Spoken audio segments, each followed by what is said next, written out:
What were you So I was saying? saying, so like last week, I saw the shape, like specifically the long arc with radiating like petals, and so my mind saw it as a flower, and then my mind associated it with I had recently within the past year seen like Pablo Picasso paintings, and so like the blue background, it just said to me like the blue period, and then I saw like a long arc, and it was very specific in the shape, and my mind just gravitated towards that Pablo Picasso. And I was like thinking like, okay, well now maybe I just need to start asking these questions like, is it the flower? But really it's just understanding the shape that I'm seeing and maybe stepping, like you Yeah, said, Alan, stepping back from the flower and just seeing right. the shape. It's not even understanding the shape. It's like that's the impression you're getting. So just go Yeah. with the impression. What Okay. happened to Jeremy? Did we lose him? I wanted to ask Jeremy a question. Oh, here's Christine. Um, Anyway, yeah, it's not so much understanding. It's like don't question what comes into your mind, just let it come, So that's like the key. We're not judging anything that's coming into our minds. We're just letting it flow through us. I mean, I guess that's how you work, Kelly, don't you? You don't question when you get things, right? I mean, do you? no, I don't normally, unless I'm having a conversation with the person in spirit or a guide or whatever, then I might ask further questions about what's going on. But when you're doing a reading, things just come to you, huh? Things just Mhm. like appear out of nowhere. Like, how does that work? How does it come to you? Yeah. Well, I mean, it depends. Again, the answer is always it depends. But like, I just had a reading, and the woman that I was reading for, her friend, her childhood best friend from childhood came through, who had completed suicide several years ago, and I'm getting this whole story on her. It's visual, it's clairsentient, so I'm feeling it. I know it. There's claircognizance. And then I kept hearing the name Haley, Haley. And I'm like, I've got to say the name Haley because I'm hearing it. It's just kind of dropping out of nowhere. So Hmm. it almost was like, it's almost like, if there was a black space between me and my recipient, the name Haley just kept dropping into it. So I gave it because I said, I just keep hearing this. Um, and the friend's name was Kaylee. So it wasn't quite right, but it was Well, right that's pretty there. close. It was very, Yeah. So, but I did ask, I said, is this your name? And she kept giving it to me like, yes, but it wasn't a clear yes because it wasn't quite right. Like it wasn't Kaylee. It was, it wasn't Haley, it was Kaylee. oh, So anyway, Kelly's just yeah. talking about how she gets impressions from, but you drop into an empty space, right? Is that it? So yeah, so I actually connect in with my breath first and then I ground because that's always really important in my process to come into my body first and to feel safe here. And then I expand out. So then I imagine my awareness really opening up, almost like like a funnel. And then I invite whoever it is, the person's loved one or information or whatever, I invite it into my space. So there's a blending. Mhm. That's how I feel. It's like a Venn diagram. It's like an overlapping. It's not like the spirit person taking control of my body or anything like that. It's just a blending space. That's the word medium. You raise your vibration and then they slowly Oh, meet in the middle. It's a middle meeting ground. do you think we could do that here? I mean, with the kind of skills we're developing, would it be easy just to make that shift? Yeah, I mean, I think for some it would be. So there's an interesting way that people's energy works. So the remote viewing tends to be more of a psychic muscle that we're using. Yeah, We're going out and we're looking for something that is either in resonance with somebody incarnate. So like let's say you're sitting at a target. I'm looking for Alan and I'm looking for the target. And right. so that vibration of me finding you psychically is because I'm in a human body and you're in a human body, our vibrational frequency is somewhat similar, right? It could be like at different varying degrees, but it's somewhat Right. similar. Now, when I'm raising my vibration to reach for spirit, I've got to go quite a bit higher to get to the spirit world. And some people Oh, are more adept at that than others. So, like, you can have a really, really fantastic psychic who has a really hard time connecting mediumistically. Um, well, but and then conversely, you can have a really good medium who has a hard time kind of dropping down to the psychic. But how So do you we raise your can look at that. vibration? What's the process of raising your vibration? Well, it's a process of what we call sitting in the power. But I kind of I think I walked the group through it the other day, where we sort of fill our bodies with light. Oh, And then the next step is to like really raise that light vibration. So you fill the whole container of the room that you're in, or the car, or the closet, or whatever, space you're in. You fill that with your soul light. mhm. And then once that's completely full, then you kind of blast off, like you just send it up to wherever up is for you, spirit world, heaven, universe, another planet.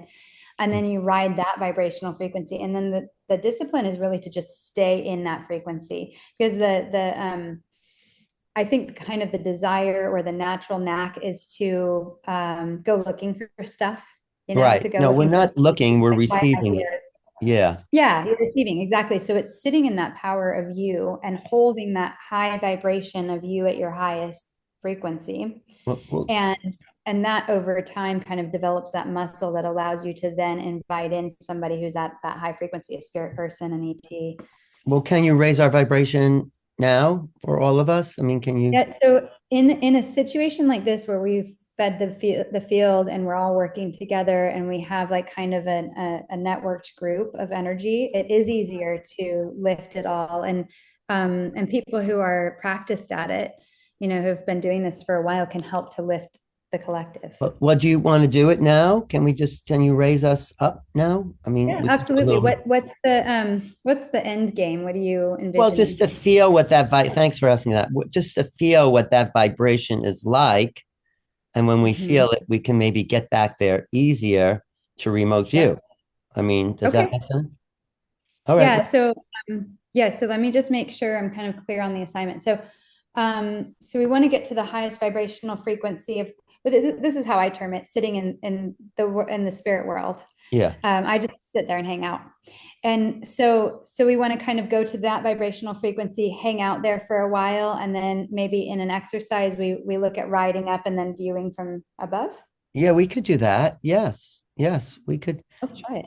All right, let's try it. Sure. I mean, we're here to learn all sorts of different ways. It's not about one thing, it's about all things. So I'd like to experience that. So I'm happy. Different modalities. Yeah, I think that's a great idea.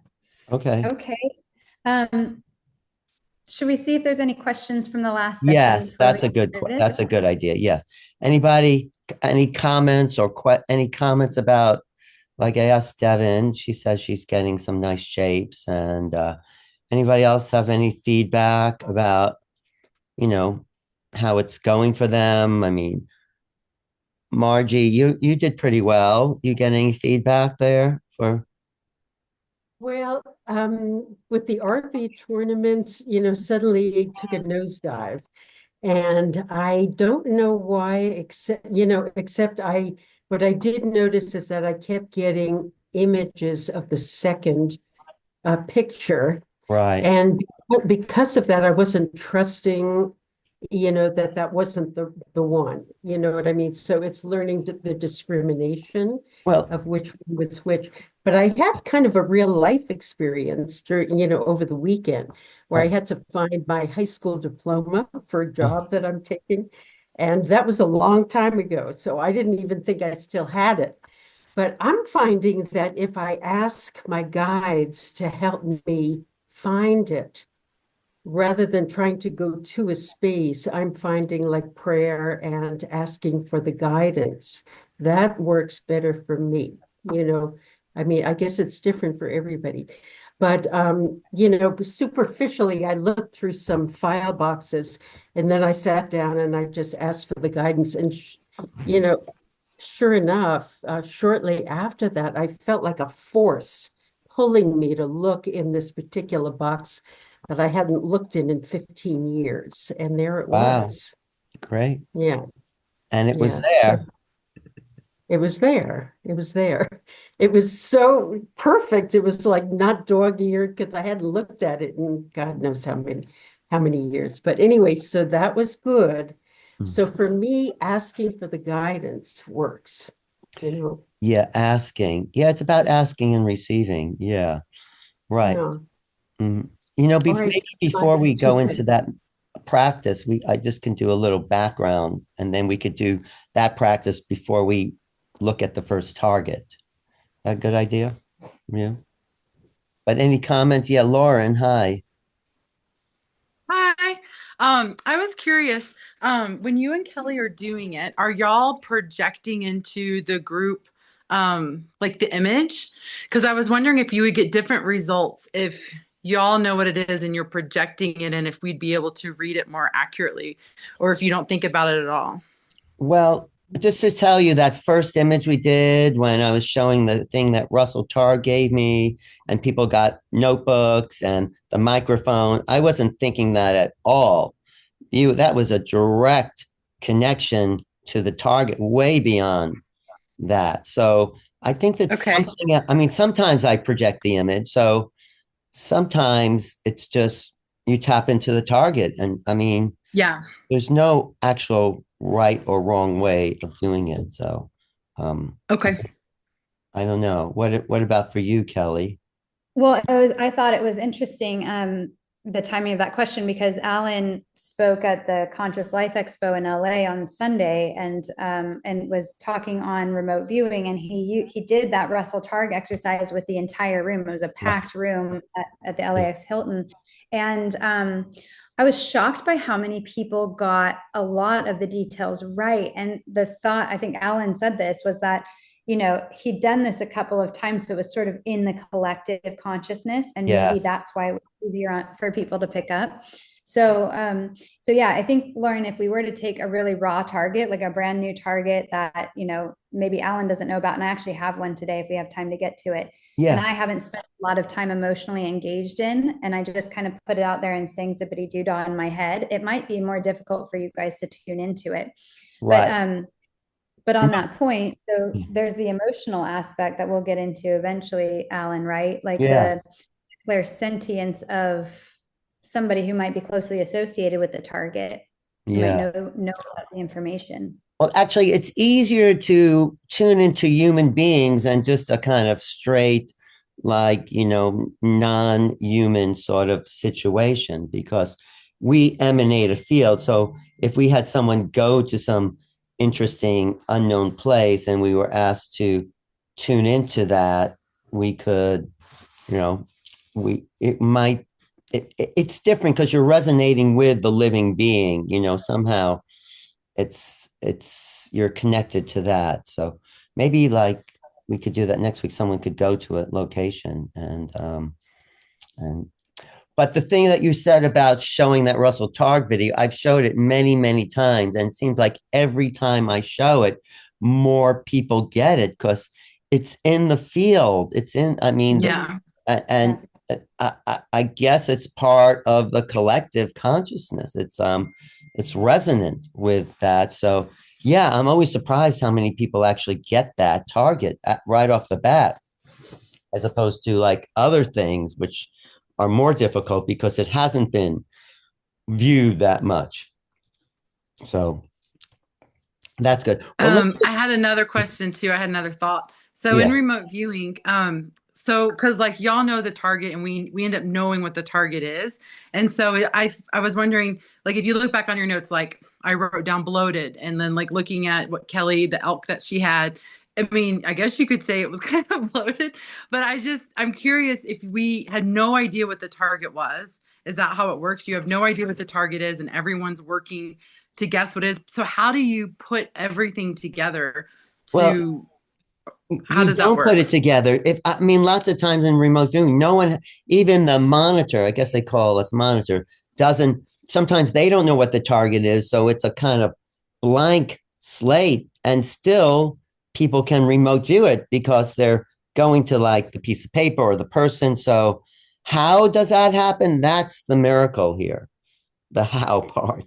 I don't know, and no one has been able to explain actually how that's possible. But because I think we have such a limited idea of what consciousness is, right, Tim? Tim has laid out the incredible consciousness graph.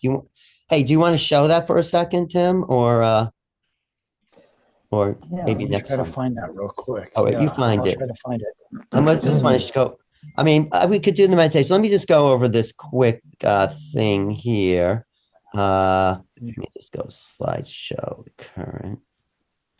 Okay. So like this is on RV tournament. They say you're not going to get the target because you're not seeing things. You're just seeing shapes there. And so if you look at the balloon, you might just get these sort of curved shapes. So, and that's a getting the target. You're absolutely getting it with that sort of thing. And then let me see, or this, I think I've showed this before, people playing tennis. So you're not getting the absolute thing. You're getting the general abstract notion of the thing. So the right brain looks through a kind of abstract lens, like it, and it's coming into your right brain. It's coming in through your pineal pituitary. It's coming into you. It's like, I can't explain how it's actually coming into you, but it sort of is coming into us. So let me just see. I think we did this before. Remote viewing is a novel perceptual discipline. No, that's okay. Oh, now these are different types of remote viewing. The formal remote viewing, it's like, that's too boring for me, so you sketch it, you describe it. I mean, it's probably good on some levels, but I like more freestyle, guided. It's not quite guided imagery, but you're just tuning in and the target is coming to you. And I disagree here. It's not always known. The target's not always known. And what's the benefits of this? Self-improvement, medical application. Right. We didn't do that last time. I said, let's send some healing energy to somebody who's in need, because if you could remote view, you could remote influence in a positive way. Dreams, climate change, people can change the weather. Sometimes if there's a storm coming, I know people have done that. You can find missing people, treasures, esoteric targets, the unexplained. Now, these are the different types. Controlled remote viewing is what I'm going to do today, where I just give you numbers. And the numbers don't relate to anything, but they identify the target, but they're not actually related to the target. So, and technical remote viewing, I'm not sure what that is. Scientific remote viewing. Transdimensional remote viewing is done by this woman, Birdie Jarowski. She just lets all her impressions come and writes them all down. So that's one way, transdimensional. You're just letting everything flow in and you're not filtering and just letting it all come in. You're drawing pictures and you're just going really wild, which is kind of good. Associated remote viewing is what Russell targeted to identify the silver market with the pancake and the ice cream cone. Maybe I showed that here, with the targets. Like, you're not getting numbers, you're getting objects associated with the market going up or down. So you're not remote viewing the market directly, you're remote viewing it through association. And then the Hawaiian Remote Viewing Guild, that's pretty good if you want to go further. They do archaeological viewing, they do future forecasting. We can do that all too, future forecasting. And then let me see. Left brain is consciousness. That's what we're not using here. The right brain, it's not exactly the subconscious. It's accessing the field. So people who call it the subconscious are not actually telling us how it's coming to you. Yeah, but it's not in your subconscious. It's perceived by the subconscious, but the targets are not in the subconscious. They're coming from outside of us. Analytical overlays, this is what we have to be careful about when you describe it, you don't name it, and then you think it's this and it's associated with this, and you think it looks like a flower, and then you say it must be a flower. Don't make those AOLs, because that's where you get thrown off. The immediate impression is the best. And then, oh, this is interesting. The term RV is cool down. It's like you get into this, what we're going to do with Kelly, and we're going to use our subconscious to connect with these targets. And then we're going to tune into the targets and then, cool down afterwards. This is like stages of the classical remote viewing. First, you draw it. it's good to draw it because when you draw it, you're bypassing the logical mind and trying to name it and figure it out. But describing the color, shape, all that is also really good. But drawing it bypasses all of that, right? And this is sort of the sketch. Maybe the outline. Empty your mind, gear your intent. That's the key. It's all with intent. Intent is like setting the GPS. Once the GPS is set to the target, you sit back and you let it come. Right? Describe texture, shapes. That's another way. Okay. This is the controlled remote viewing number. But Kelly, why don't you raise our frequency, and then we'll tune into that. Okay. Okay. Do you want to leave the number up so that we can kind of bring that with us? Yeah, thank you. The number is controlled remote viewing 425 CRH. That means nothing. I just made that up. But it's attached to a target. It is. It's attached to a target. So that's the thing. So can you read it one more time? And I would encourage you guys to write it down. Yeah, write it down because that's way key. It's we're calling it CRV, controlled remote viewing, 425-CRH.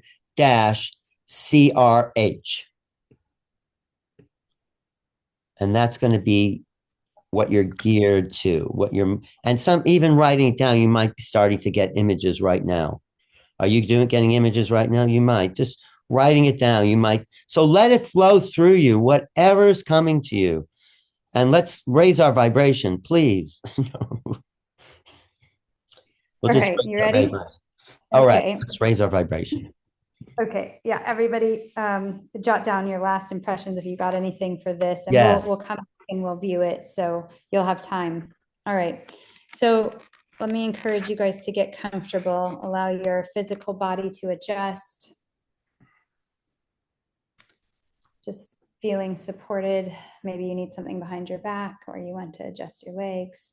Just get really, really comfortable. Allow there to be an equal distribution in weight throughout your pelvis. Bringing your attention and your awareness to your root chakra by your tailbone. And walking through an energetic grounding practice there. I know that most of you have a practice, but if you don't, you can choose to drop the grounding cord, which we've done before. Drop the grounding cord down from the root chakra. Visualize as it drops down into the earth and to the core of the earth. And maybe you have it wrap around a few times so that you are grounded and anchored. If you prefer a tree trunk growing up around your hips and growing down out of your pelvis, and then witnessing as that tree trunk touches the earth and then starts to grow a really beautiful, intricate, deep, intelligent root system. The roots just navigate their way through the earth, getting a really solid hold, giving you a very strong foundation. And either of these visualizations or whatever your practice, your personal practice may be, should allow for an inflow and an outflow. First, we just release any energy that's no longer needed. We do it with an invitation, no judgment. I invite release of any energy that is no longer serving my highest and best. Anything that is sticky, stagnant, stuck, maybe has become painful or irritating. Maybe anything that's weighty that's holding you back. It could even be a toxic thought cycle or self-limiting beliefs. Maybe you picked up something funky from the expo this weekend or from something else that you were involved in the last couple of days that's not even yours. And so we just let that go. We let that run out either through the cord into Mother Earth or through the roots. We always send it out with gratitude and love because it has served a purpose, has taught us something.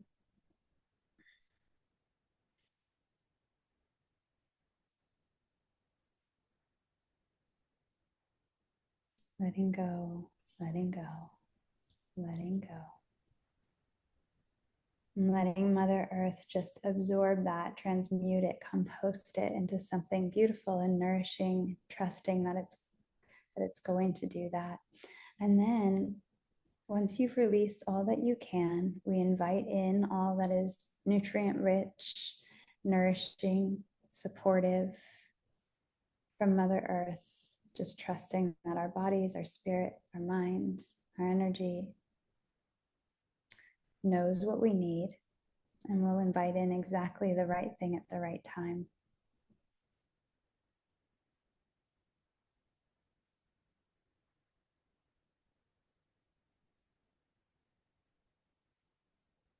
Just taking a moment here to see how to feel into how your energy may have shifted with the release and the invitation of new supportive energy from Mother Earth.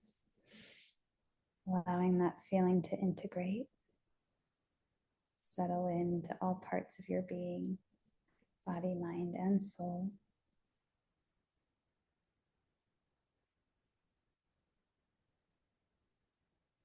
And just reconnecting. We have this symbiotic relationship with the earth, and this is balancing out our electromagnetic fields. It's anchoring in our lower chakra points so that they come into more alignment, hopefully.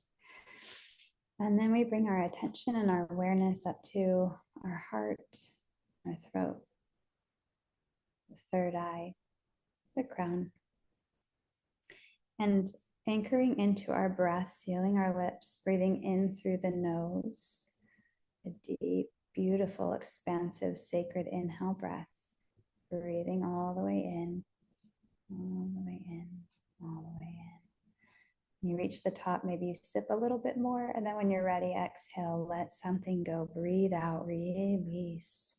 Maybe you let out a big sigh or a moan or whatever feels good for you to let go of. Let's do two more like that at your own pace, sealing your lips in through the nose, filling all the way up. Pull at the top if possible. Exhale, let it go. And the next one, breathe in something high vibrational, love, happiness, joy, health, whatever you are craving in this moment that you need more of in your experience. Breathe that in, let it become part of you. Let your cells acclimate to that vibration. And then when you breathe out, name something you want to let go of that's of a low vibrational quality. Just release it, let it go, breathe it out. When you're done doing that, you can return to a normal way of breathing, just honoring what you need. Maybe you need a couple more deep inhale, exhale breaths. Just meet yourself exactly where you are today.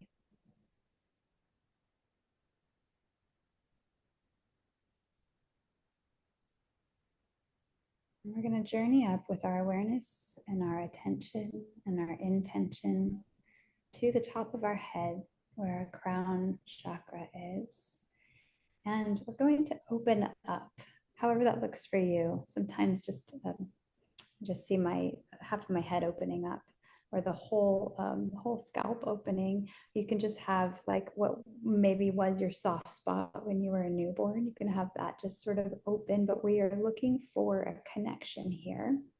We're opening to receiving is what we're doing. And we're envisioning this cosmic white light. It can be God's white light. It can be the highest vibration of love, but this just really beautiful, high vibrational golden white light.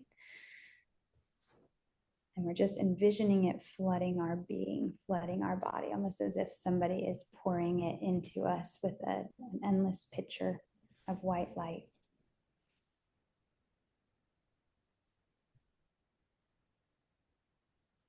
Just appreciate that sensation filling all the way up. Let it be luxurious. Let it be slow if it's slow. Let it be fast if it's fast. And just see where that light goes. And we'll just take a moment here, filling all the way up, head to toe, entire human body full of light.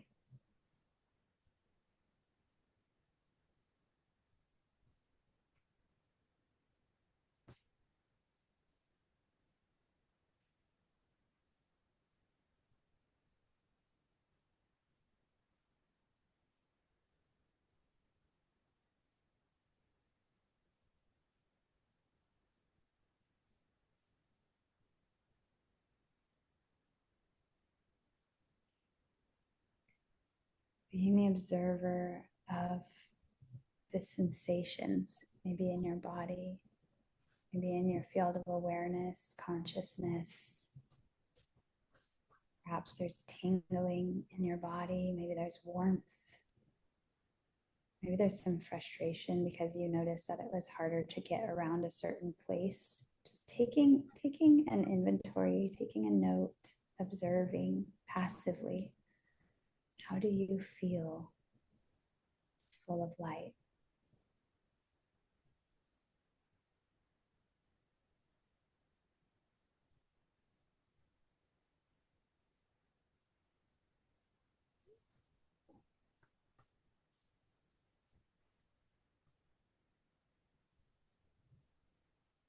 And then when you're ready, from the inside, we're going to use intention to spread that light from inside of our physical bodies to the outside of our physical bodies. So we're emanating light in all directions, forward, back, up, down, all around. So you essentially become a human disco ball, and that light is just flooding out of you into the space that you're in. So you are light bombing with the light of your soul and your spirit, the space that you're sitting in. So lucky for anybody who shares that space with you that you're just going to lift that vibration. So allow for that light to flood every corner, every inch of that room, that space. And just witness as it starts to flood with light.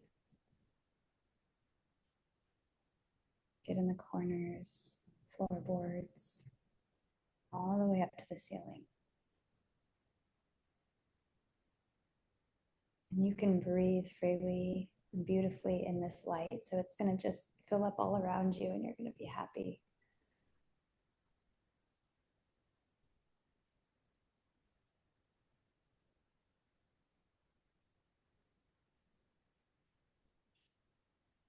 Not only can you breathe in it, but you're healed by it. You're healed by the light of your spirit and your soul.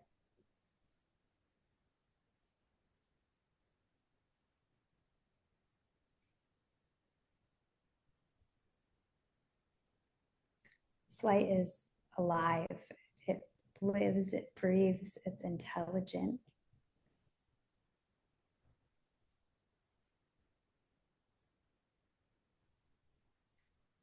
Beautiful. Once you've filled the entire space that you're in, and every day will be different. So some days it will take a long time to fill the space. Other days it'll happen at the drop of a hat. So just again, honor where you are. If you're in a place where the room is totally full and it's just pushing up against the ceiling, then let's just blow that ceiling right off. We're going to shoot that light all the way up, wherever up is for you. I call it heaven, spirit world, but it's just raised to a higher vibrational space. So we have this beam of light going up. And we're going to get inside of this beam and we are going to ride it up. So maybe that looks like an elevator for you. Perhaps it's just the power of your spirit, the power of your light that lifts you up, that creates that lift for you. You can be creative with it. Maybe you create a bubble around you that's buoyant, that just takes you up, up, up in the air. Stay inside that beam of light. Try not to go outside of it. Ride it all the way up. And then you will arrive in this beautiful high vibrational space that I'll term the spirit world. And once here, really try not to go looking for anything. We are just going to sit in the vibration of this space for a moment. Find a comfortable place to sit.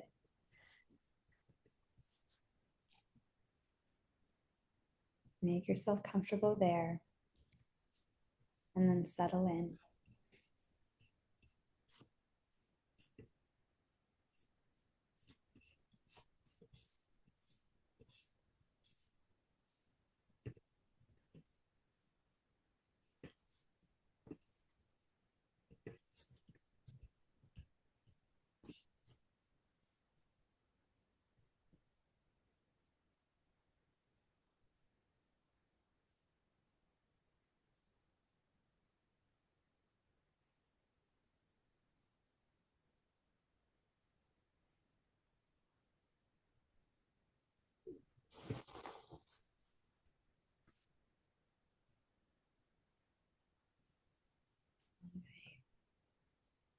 Now, before we head back down, standing up from wherever you just made yourself comfortable, unless you're really enjoying that space, then feel free to stay, but then follow this in a moment.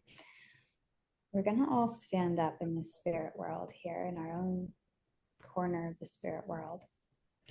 And we're going to start walking forward. There's a big clearing, a beautiful white clearing, size of a football field. And we're going to start to walk. And as we start to walk, we start to see the letters and the numbers that Alan gave us when we started. And you don't have to remember exactly the order. You wrote it all down, so you've got the imprint of it. But they're standing up like big block letters and numbers, as if the target has been put in the middle of this field. It's definitely taller than you are. And you just walk up to it, taking your time, but you can touch the target here. You can touch the string of numbers that represents the target, numbers and letters. So go up and put your hands on these letters and numbers. And from this space, just start to feel or see or receive whatever impressions you get. Try to remember what you receive. We'll spend a moment here. Mm-hmm. Or write it down, draw it. Yes. Yeah, but try not to lose your high vibrational frequency. Right. So if you do have to look down, that just try to stay up high. So we're going to come and get the impression also back in our physical bodies.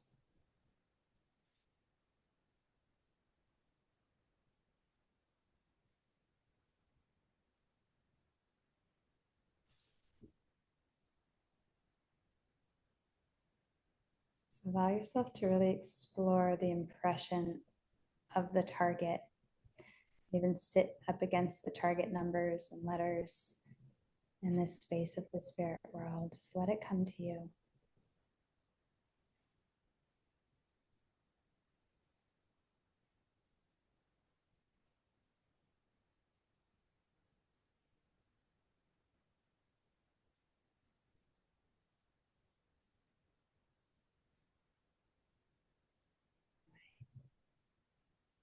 And then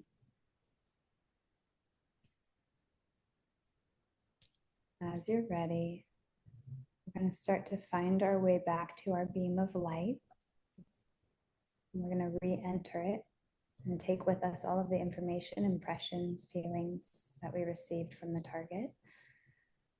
And we're going to step back into our beam of light, slowly taking your time, enjoying the ride down, as if you're riding down an elevator of light. We're going to just start to descend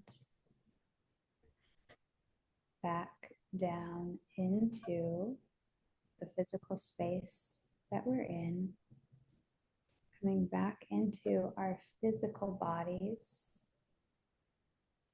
bringing with us all of the information that we received, if any. Taking your time to come back to your physical body, allowing your eyes to open, and then when they do, slowly and gently, write down the impressions that you got, and then take a little bit more time from this vibrational space to spend with the target. And then Alan, if you have any more prompts for them, I'll let you take it from here. Let your mind go and just don't censor, don't think, just let it come.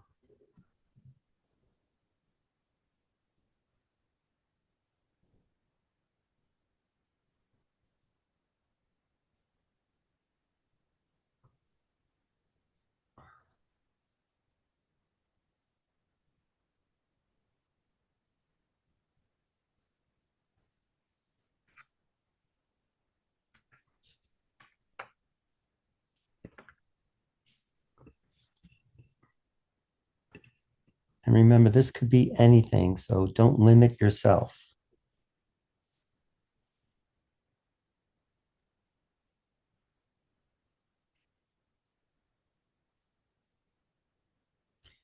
And write it all down, every word, impression, description, just record it in your paper.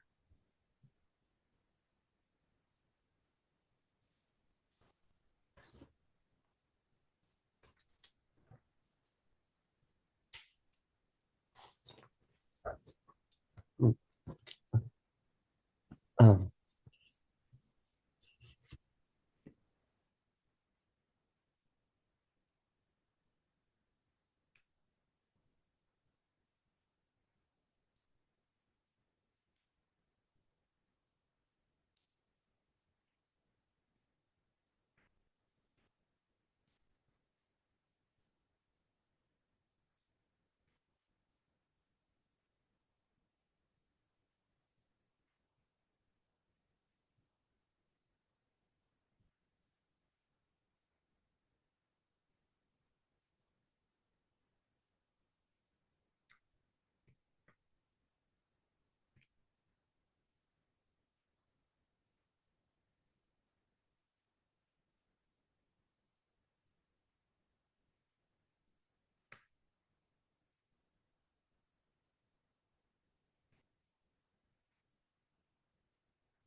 He doesn't go anywhere. he doesn't what? Go anywhere. Well, I don't know. He's son. Oh, Okay, so we'll be down in the Bristol. I'm only here for 2 minutes. Okay. Just using about 3. okay. Just finish up there. I mean,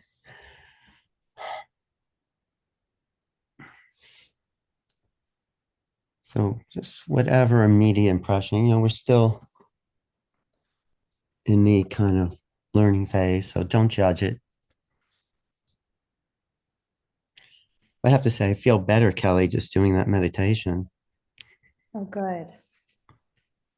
All That's right. a lot of energy this weekend. So It was.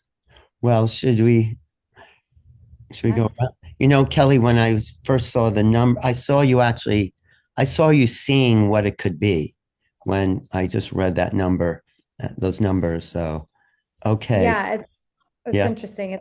It's a synesthesia, right? Where you can taste colors. I don't necessarily have that, but as soon as you said a number, I got a visual. So, who knows? Well, that's it. That's how it's supposed to work. So the number again is CRV, that's control remote viewing, 425-CRH. And that doesn't mean anything, but let's see. What do you want to start, Kelly? No. No?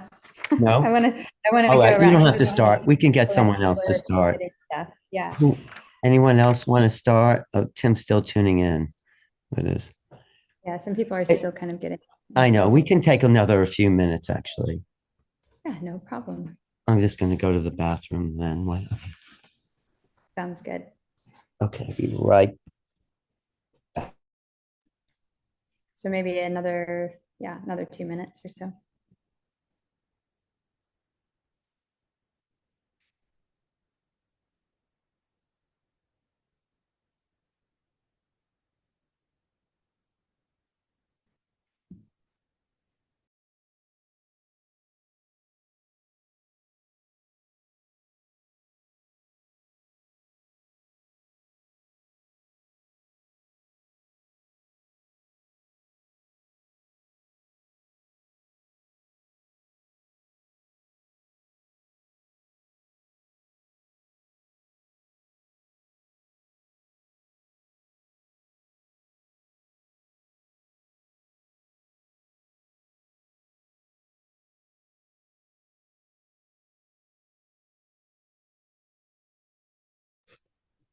Okay.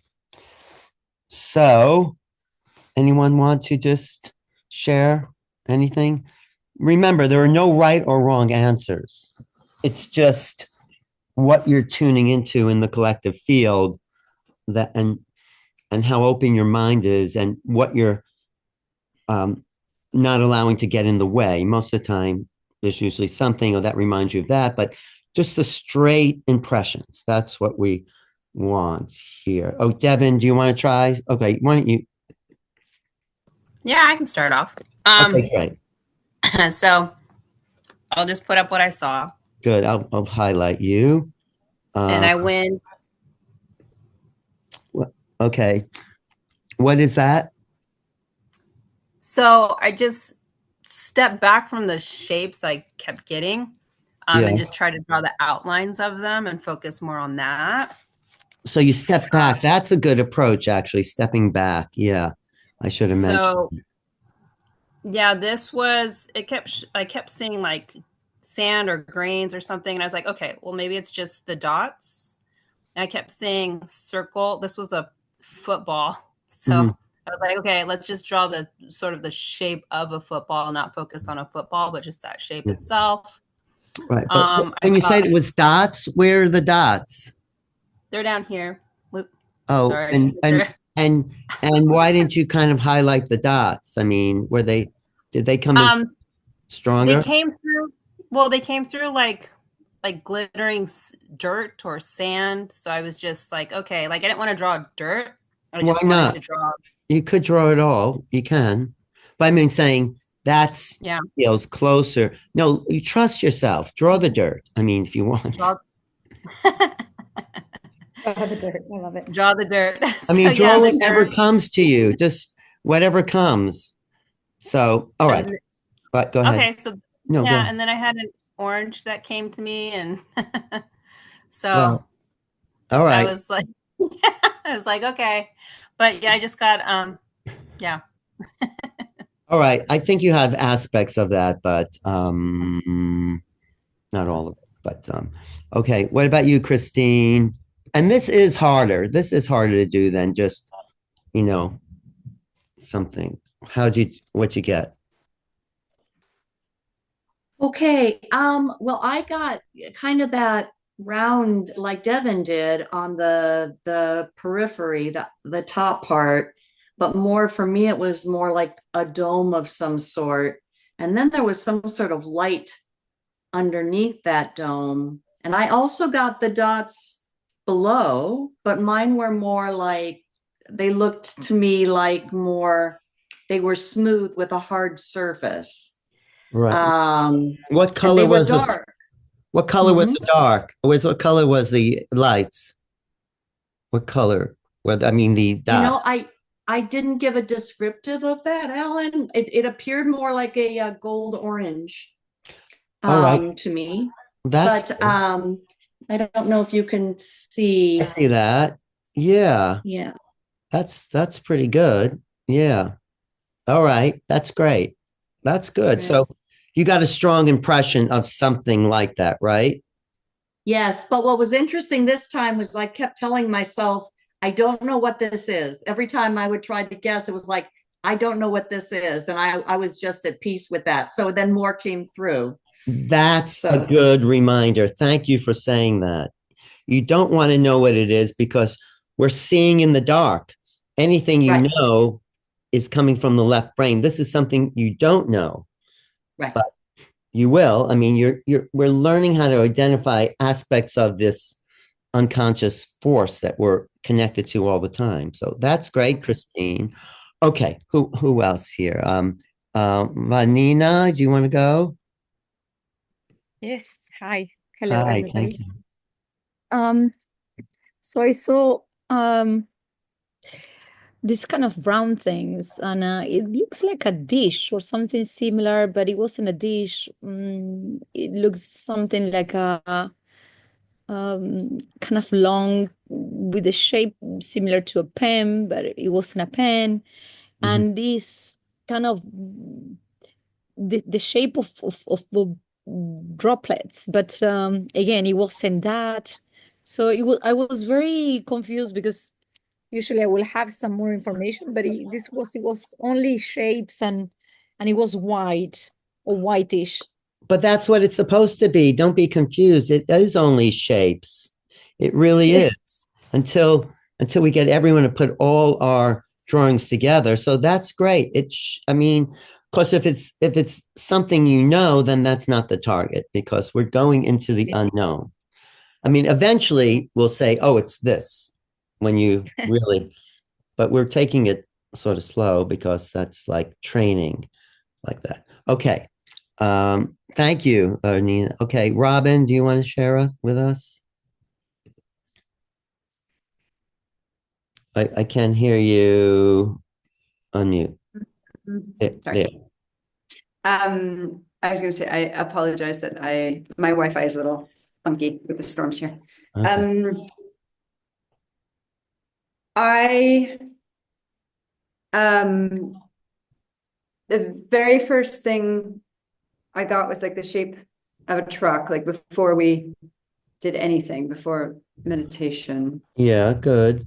Then in the meditation, and I'm finding that sometimes like really specific, and with the RV tournament too, like sometimes a really specific image pops into my Yeah, head, it's true. not shape. So, anyway, they're the very like a vast room, a big room with one sofa in it, popped in, and then the shape of like a dark wiggling line, and then this shape. All right, that's interesting. Okay, that's kind of interesting. And the image of a like a comedic theater mask, that was a really specific image that popped up. Oh, I mean, it could be that could be associated with the target, not the actual target, but that's good when you get associations with the target. Yeah. Okay. What else were you saying? And lastly, the last thing that was in some ways the most clear was just it was like long oval pulsing light that was, I didn't really draw it, but it was like that. Right. That was a kind of pulsing light that was kind of moving. Yeah. But so when you see the target, look at the parts that you've gotten, the aspects that you were able to read, and then the parts where your mind came in and expanded on what it thought it was. That's the big thing. That's what they call the feedback aspect of this. It's like you get parts of it and then you want to fill it in because we want to know everything we can because we're not used to living in uncertainty. And so we want to know. That's what we're here. We're here to know. But this is not about knowing, it's about receiving. So, all right. Okay. How about you, Estela Jimenez? We can see that. So I saw white, and then I would see little specks of, I don't know what it is. Yeah. If it's but then I saw like the shape of just diagonal lines coming up and down. Right. I felt like that blob or whatever I felt white and like mushy and soft, and but it felt very light. Right. Okay. And what's the other thing I wrote? And that's it. Just those are just nothing. I think the first part of those impressions seem more accurate than when maybe you start to think a little bit about what it could be. I mean, I don't know. Everyone has their own way, so it's just like that. Okay. Thank you, though. That's really good. You got some good aspects there. Okay, Margie. Well, okay, so guided imageries don't do it for me, maybe because I'm more auditory or something. And so I didn't feel like I got to that state, although it was very relaxing. But, so nothing was coming in. But then all of a sudden, something flashed in my mind, and I don't know that it has anything to do with this, but it was an image. And it was like it's funny that Robin saw some kind of mask. I saw that also, like a black and white Halloween mask, scary with teeth. Okay, is that the image that came into your mind there? Yeah, in that relaxed state, all of a sudden that picture was in my mind. It was not intellectual. Well, there might be a relationship between the target and that, actually. Okay. Yes, thank you. That's good. I mean, everyone, like, we're all getting aspects of the whole thing. Okay, who went? And go Maria and Tim and yeah. Okay, for me it was like I feel like a new space with a big domo, and also just came the shape of a circle that at the same time I feel like the moon, like around that domo was like a kind of people, I don't know, like a shapes of all Yeah. around, and just I feel like they were born and surrender. Burns, Surrender. birds, you said, and Born. surrender. That's interesting. I'm not sure how it relates, but I'm sure there is a relationship there. I mean, you got a dome like Christine got a dome, actually. So there Yes. might be something there. Okay, Lauren, how about you? There, let's try my okay, I'm just gonna say what I got. I was kind of in the middle of doing some things, but the first was like really, I just felt really like bright lights. Mm-hmm. And there was like a bright blue light, like a horizontal light going like through the middle. And then I mean, to me, if I was trying not to describe it, but I was describing it, it was just like space. It was like like bright kind of like I don't want to say like glitter, but like stars, I guess. And then I saw kind of like a being with like a real rounded head. Um, and then there was something kind of floaty, kind of floating by, um, kind of airy and floaty. And I mean, I don't know. I feel like I was like in space, but it just kind of felt like mission accomplished is Well, what I was those feeling. are all really good clues. They really, Okay, because it felt a little when you crazy, see but the okay. target, you'll see Okay. how close you were to something. Okay. Mary Beth, did you play this round? I did, and some of the things people said are familiar. I got like dark, a big like field or space. Someone said football, so I almost had a football field, and then I dropped in a little more because I had a judgment with the Mhm. Super Bowl.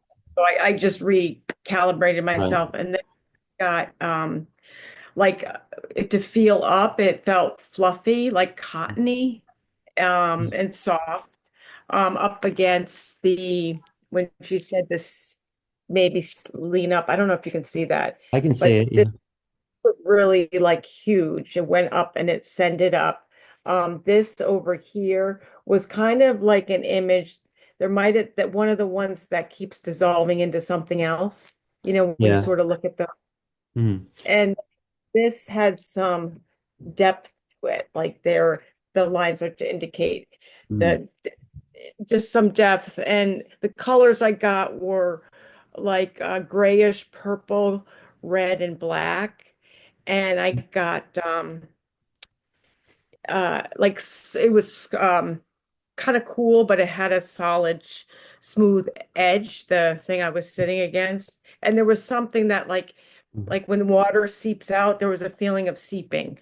That's good. Okay. When you see the target, you'll know what it is, how the parts you've got and the parts that you didn't. Okay, Tim, how about you? Thanks, Mary Beth. Yeah, that that meditation was really great. But I got too many impressions, I felt like, so I couldn't tell what was really happening. Oh, maybe I need to turn off this weird background. Hold on. But it's okay to get too many impressions. Write them all down, and then you could filter out the ones that were the real stuff. Yeah, so I originally had kind of this circle thing at the top, Yeah. right? I started there, and I'd written down red and C, and then I kind of got this thing over here more. It looks like that. And then I ended up with this thing down here. I was getting a lot of different things. I wrote down light, and I wrote down shaft, and I wrote down 2 circles. That's okay. So, No, those are all really good. Those are trust yourself, Tim. Really. Trust. Okay. Okay. Did we go through everyone? What about Jeremy and then Kelly? Jeremy, yeah. Jeremy, you want to play this round with us? Jeremy, is Jeremy? All right. If he can't open he was kept going out and in, so maybe he's having internet problems. Wait, did we do everyone? Did we do Devin? No. Devin? Oh, you have to go. Yeah, you got me. I went first, and I was just laughing because Mary Beth was talking about Super Bowl. Yeah. And I was like, that's where I kept going. I couldn't get out of it. So well, that's a big influence, and it's in the collective, the Super Bowl. But I mean, it's Jeremy in says there. he has a bad connection. Yeah, he texted me he has a bad connection. So all right, Kelly, what about you, Kelly? Okay, so I got also this dome-looking thing on the It's ridges a stone-looking around thing, you think? Stone? well, I don't know. I don't know what that is. It's okay. But You don't have to know. yeah, I had an impression of like a tire with a lot of tread, but without trying to name it, I was just trying to draw the impression. And then like a steep incline. This felt like dirt, sand. Not sure. But if it wasn't a tire, what would it be? If it wasn't a tire, how would you describe it? Yeah, I mean a big circle, you know. And what were the things pointing up there on the circle? Yeah, what are those little things? Felt like it, yeah, I mean they might be light, they could be like texture, it could be something like tread. I'm not sure. I just sort of was following what I felt. And then there's some sort of like interior circle, but I couldn't quite place where it was, or half circle or something like that. All right. Okay, ready for the reveal here. So I think who got like a light thing or spot? I mean, yeah, lights and a big expanse. You did that too, Mary Beth, and like these maybe a dome shape or something like that. All right, those are all like keys to the target. Okay, are you ready for the target? Let me just go here. Let me see where this is. Okay, here we go. This is the. Oh wait, let me wait 1 second. Let me just. Okay, here we go. Okay, let me get the target. Okay, 1, 2. Where's my thing? Okay. Wait 1 second. 1 second. Okay, I know suspense, but here we go. No, I think some people did really well on this, but we're trying to figure out what it is, but it's not something to figure out. So let's just see. Let's see. That's not the target. So this was the. Let me go to the slideshow. Current slide. Okay, that's not it. Okay, that's the That's the target identifier. And this is the target. Paris, like there's this dome thing. So if you didn't name those things on the tire, they could have been buildings actually, Kelly, and low light things. And I think Lauren got these straight light angles. And so Paris, and of course the Eiffel Tower could be what? I was going to say that explains all the glittering I kept seeing, like on a surface level, like glitter, dirt. Glitter. Exactly. And Kelly, when you were leading the meditation, you said it was like a disco ball. I thought maybe you were actually tuning into this. Oh, that's funny. Yes. Yeah. So that's it. It's a location. I guess I could have said it's a location, but I didn't want to give it away. But maybe that would have been easier to get. But I think it's you're exercising a muscle. But I think Estella, you did really well. What did you get again, Estella? I got like angles. I'm assuming more like the streets. I don't know if you can see that. Yes, right here. Got the streets. Yes. And then I got like light, like blinks of light. I put on their light, and it just seemed like kind of like infinite, like large. Yes, exactly. Yeah. Exactly. And what did you get again, Lauren? The first thing when I saw the image was I got a really sharp, like horizontal blue light. And so to me, that was like the sky, like the horizontal, like you could really see the horizontal line there. And then just the glittering of all the lights. You got the I think that, glittering of and the light. You actually saw yeah, the glittering of the lights. That's really great. yeah. And then I felt kind of what she was saying, like space, like it felt like an open thing. And I'm guessing some of the images I got, maybe it felt like little whispers or something. So maybe that's because it was such a far away view that it was kind of just like you could just make out images of it, maybe. Right. Well, and also the people who got masks, that reminded me of the Commedia dell'arte that's very famous in Paris. So, like, it could have been that because you often get associations with a location. So, I don't know. So it's everything, you're tuning into everything. What do you think, Tim? How did you do there? Out of everything, it might have been these arches because that's in Paris, the Arc de Triomphe. And then also I wrote down, light. But other than that, well, the light is really key. The light was major. That's a big remote view right there. The light. Yeah. And Christine, you got something like that, didn't you? Like a light and a dome and yeah, I definitely got a clear dome. I definitely got light. There was and light all around, and then the smooth but repetitive images or something on the ground, which could have been the buildings. Yes. So it just demonstrates that when you remote view, you could be anywhere, anytime, and you still get aspects of the target. I mean, this is a practice. It's like anyone could play the piano, just can't play the piano well unless you practice, so it is a total practice getting used to like the impulses that you're receiving in your brain and fine tuning that with the analytical overlays, where your mind is making stuff up. So yeah, we'll go deeper. We'll go deeper into this, but it's that. Well, I find it interesting too, Alan. I've been to Paris a number of times, and I mean, I basically drew a Parisian parasol with the dome and so it could be that somehow I was reading something related to Paris. Absolutely. I mean, but you weren't able to put it together consciously, but you were doing it subconsciously. Correct.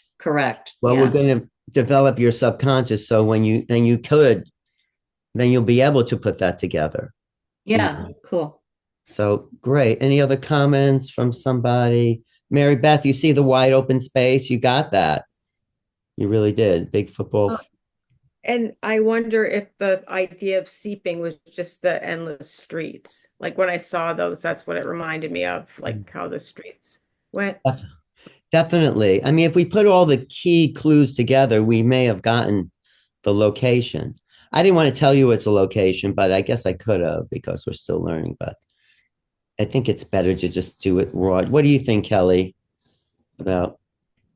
I think this was a tough one because first of all, I feel that the lift is really high to do like an on-earth view.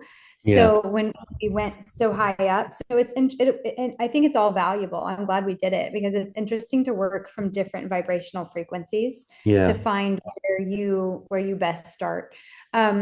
But yeah, also, it's a very intricate target. It's got a lot going on, a lot of different moving parts. And without knowing that it is a location, it does make it more difficult. But I think that's good because, we're not starting in kindergarten here. We're starting with PhDs and then we'll work our way down. No, I know. Paris has a specific CRV number. I couldn't think of it, but it's kind of known in the remote viewing community. You give these set of numbers and then everyone knows that's Paris, but I couldn't remember what that number was. So, but it's also out there in the field. So I think people did really well because, it was difficult. But if you got light, you got dots, you got a big expanse, you got, things, a dome shape. We're fine tuning our vision of seeing in the dark. It really is seeing in the dark. So yeah, it really is. I think Vanina had a question. Do you still have a question, Vanina? Yes, thank you. Is there any chance that nevertheless was kind of an interference? Because many saw this round thing. um, I think 4 or 5 people saw this round thing, and it's true. I mean, we can go to some elements if we want. We can find explanation for almost everything, but because the image was super high, so no way that we will see a dome by itself. I don't know. I'm wondering if there can be some kind of interference. And the other Yeah, thing is, when you show the image, I saw that they were missing 3 letters. there was missing So what? There were that's what? 3 letters. So you give us 3 letters and 3 numbers, but I Yeah. saw that in the that there were 6 letters and 3 numbers. That could Oh, have. that could be, there can be interference actually too. There could be, you know, whatever that doesn't want us to develop this skill, but we have to go beyond that because this is our birthright, to have this ability, this gift. So just for the people who got what? What did you say? So it doesn't matter actually that there was, I mean, the target number, that it was kind of different, the number. It doesn't really, because you tune to that intention and then you tune Exactly. to The it. numbers like the intention. It's like Emoto's thing. You love your water and it changes the frequency. So the number's just the Right, right. gear for the intent. But if we go off planet, we might get some interference with different planetary civilization. Maybe we'll do some of that next week. But Kelly, okay, do you want to do the next target? Yes. Is everybody ready? Yeah. We won't walk through a guided anything, but just clear the deck. Yeah, let's just clear your mind screen. It's like taking a white erase marker and just erasing everything. Okay, I created a number string that's going to be attached to the target. So I'm going to give you this set of numbers. Let's see. It's 727. Wait, let me write that down. What did you say it was? What? It was just my target. 727. Okay. 55913.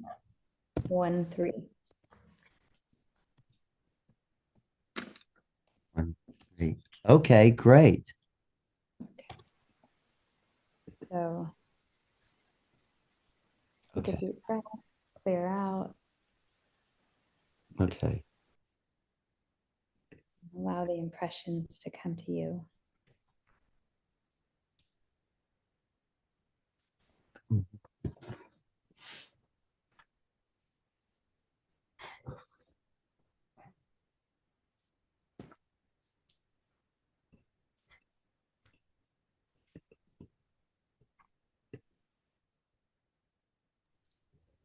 Do you want to do a little guidance, like a quick little guide thing? Absolutely, yeah. Okay, so allowing for anything that you see to come into your awareness. What do you feel?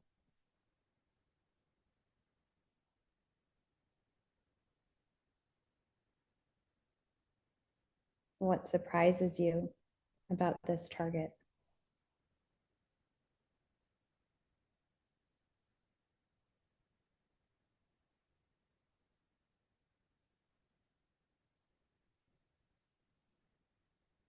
Becoming aware of any tastes or smells.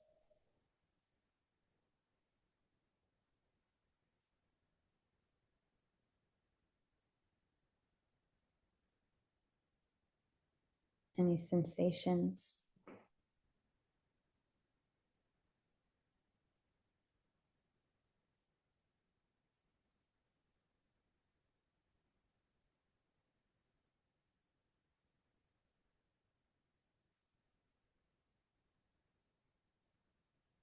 I'm looking at a map or a globe. This is a place, I'll give you that. So looking to see if you can be transported anywhere in particular. Where are you drawn or pulled, if at all?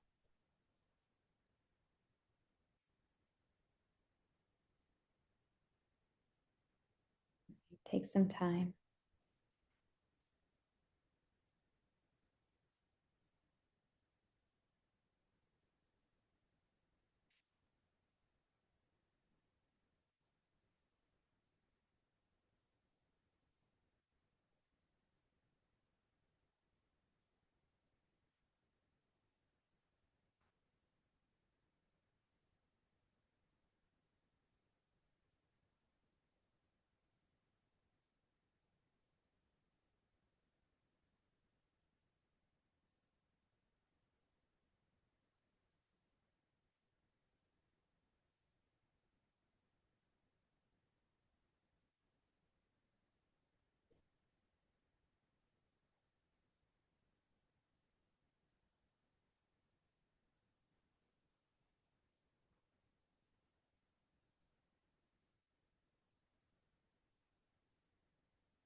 Maybe you can go to the target and look around, move around within your vision or your experience.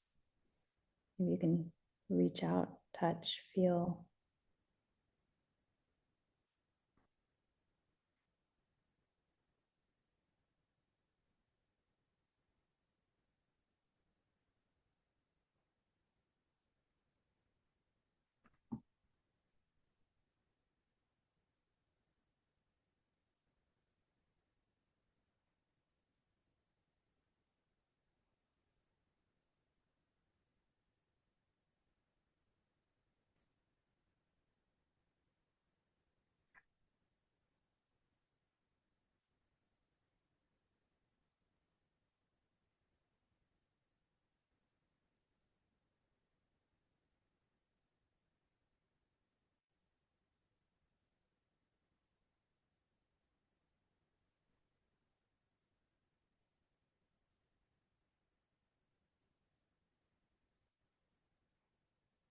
I had 2 more minutes with the target, and then we'll share impressions.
All right.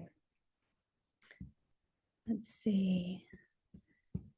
Who is ready? Let me see if I can change my view here. Okay. All right. Estella, do you want to go first? Sure. I don't know if you can see. Well, I just kind of drew stuff. I can't tell you, but it reminds me of it was a lot of green. It was a lot of, it felt like when you're going through it, you're kind of pushing yourself through it. I guess like kind of like I almost like you're pushing things out of the way. Can you do that again, what you were doing with your hands? Okay, so Just one kind of of the things that is interesting is sometimes when you're getting impressions, your hands start to do things and you're not sure why. But pay attention to your hands, to those impressions, especially because you're developing mediumship. That's important. So you'll understand that later. wow, that's okay. great, Kelly. You're right. Just let your body do it. Yeah. Mhm. Yes, absolutely. So it just felt hard, like, and it also felt like every time I take a step, like it was just clumpy. I don't know how to describe it. Like it was heavy, weighing you down almost. Um, so for me, it wasn't necessarily objects, it was more like feelings of when I was going through it. That's really interesting. Okay, thank you for sharing. That's great. Okay. How about Maria? You ready with something?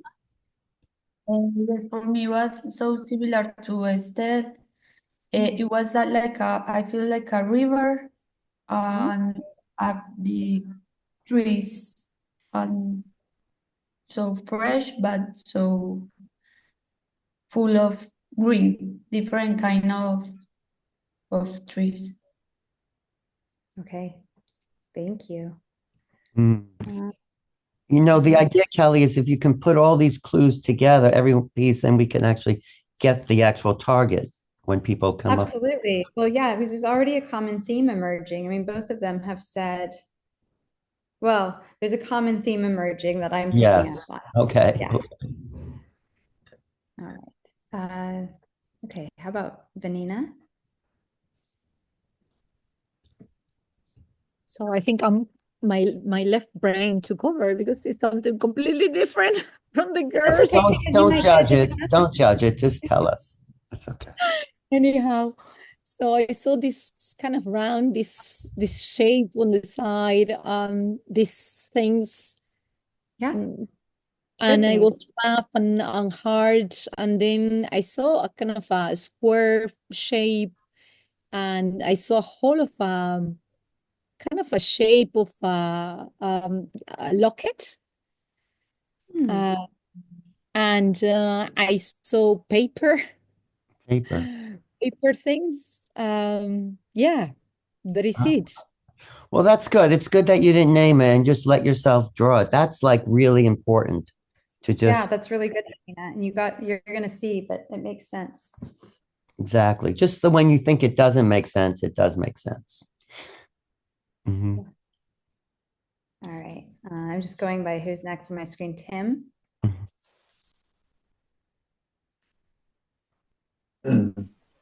Yeah, so I wrote down busy and I wrote down the letter S.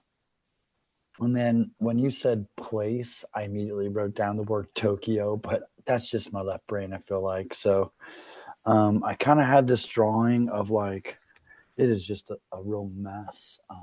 What is it? Oh, yeah, turn off your thing and I'll spotlight you. Okay. I don't know. It's just kind of a mess. I don't know kind of what this looks like. What is it that describe it there? What is it? It's like kind of like a square over here. I don't know. I wrote down the word corner, like it was almost like a corner, but I don't know if I'm naming something I shouldn't. And then, no, sometimes you name it. That's okay. If it's comes to you like that, it's okay to name it if you have to.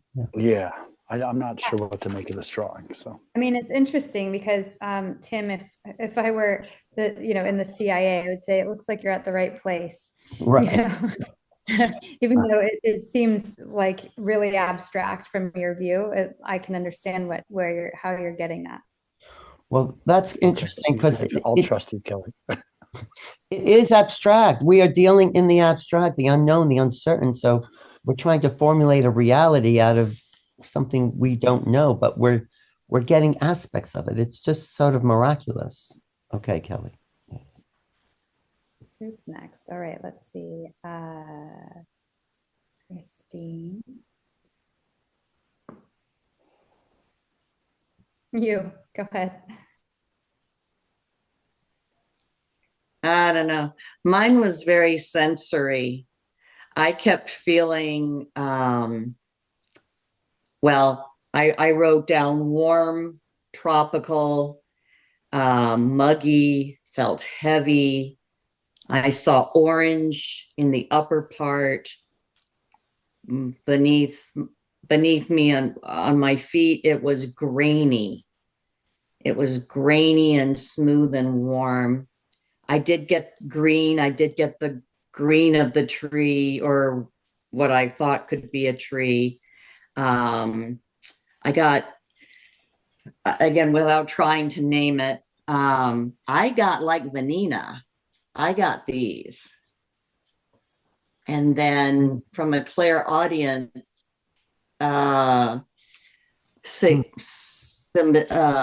message, I got canary. They wanted me to write down canary. Well, that's good. Trust what they want you to write down. So, but you got the same thing as Vanina. That's very interesting. I got, which, I tried to stop myself from trying to interpret those to be islands. So I just left it alone. But yeah.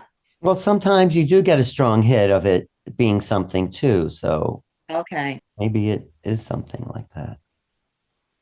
Yeah, great. That all makes sense in a little bit. Right. All right. Okay, Robin. I got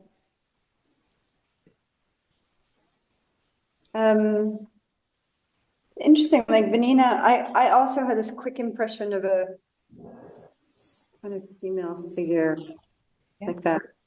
And then this came these kind of boxes with a line. Mm-hmm.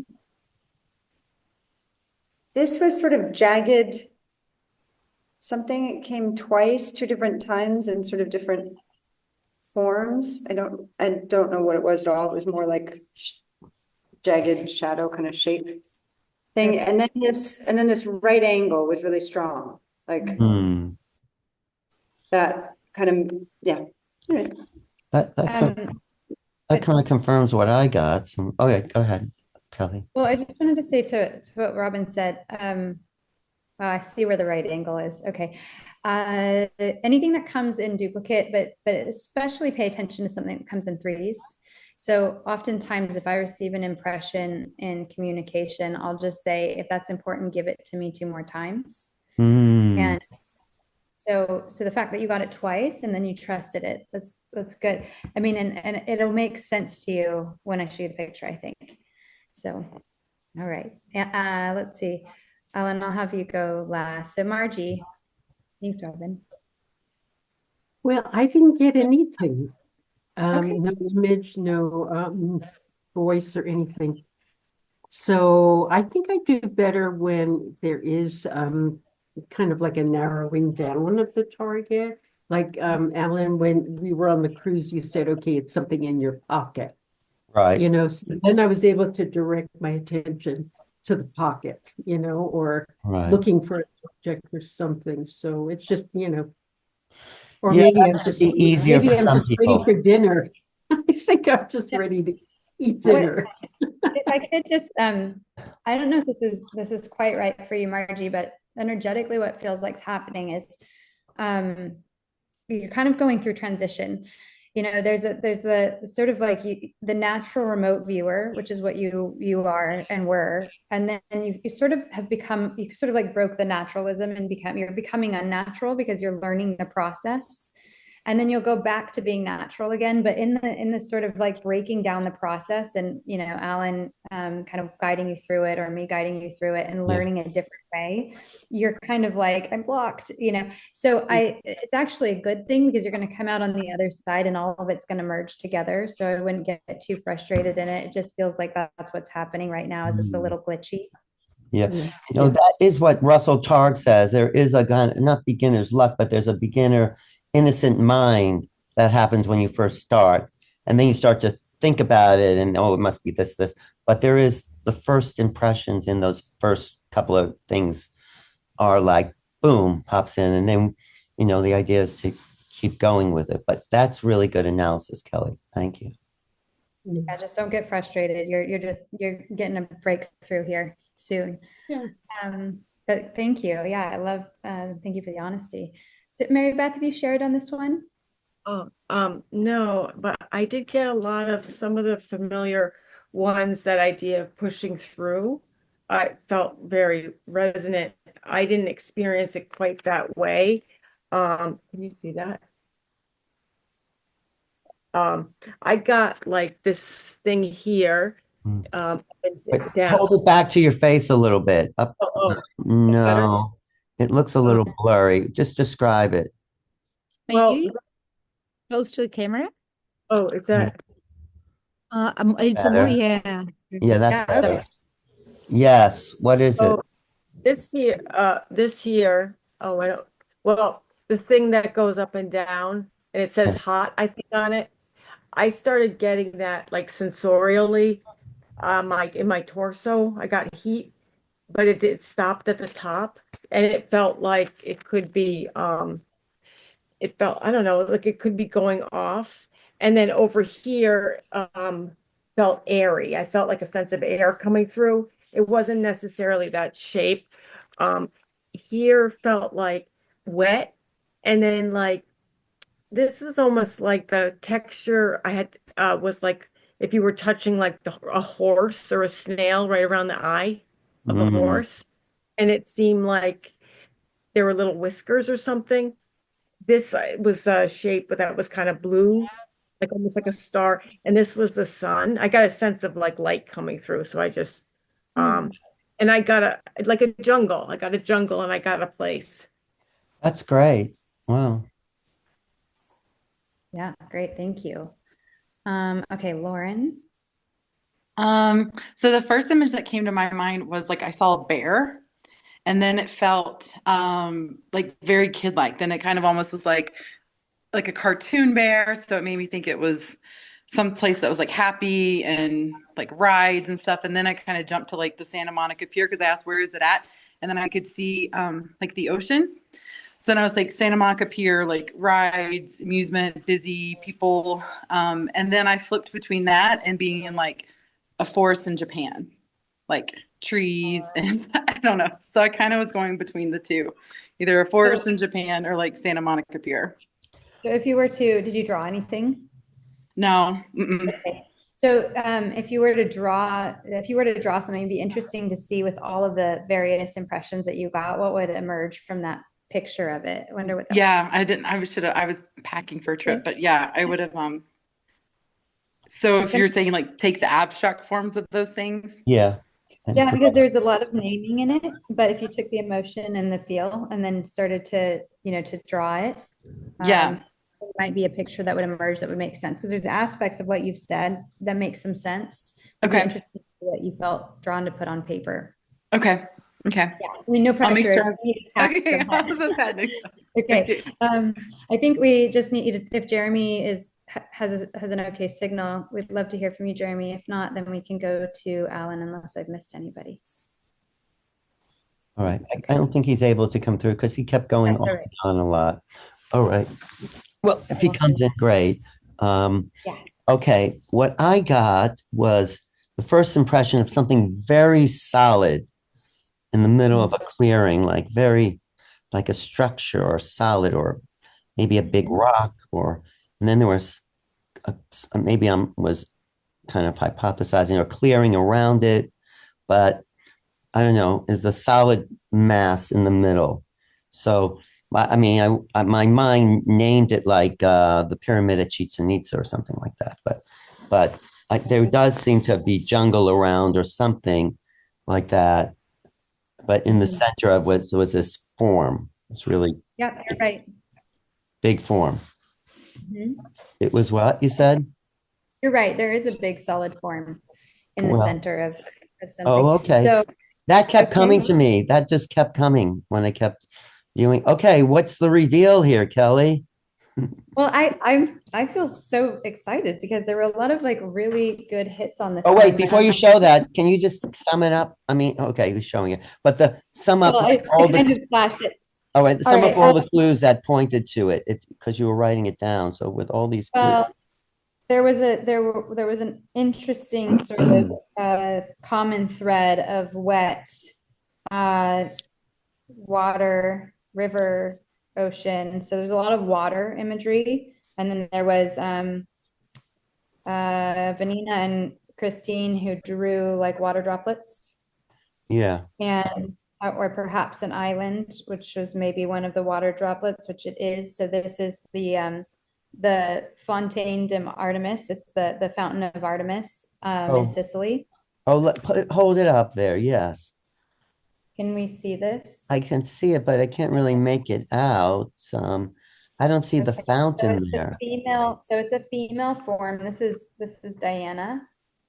Oh, and it's kind of and then I know it's hard to see. See all the water. So this is the fountain.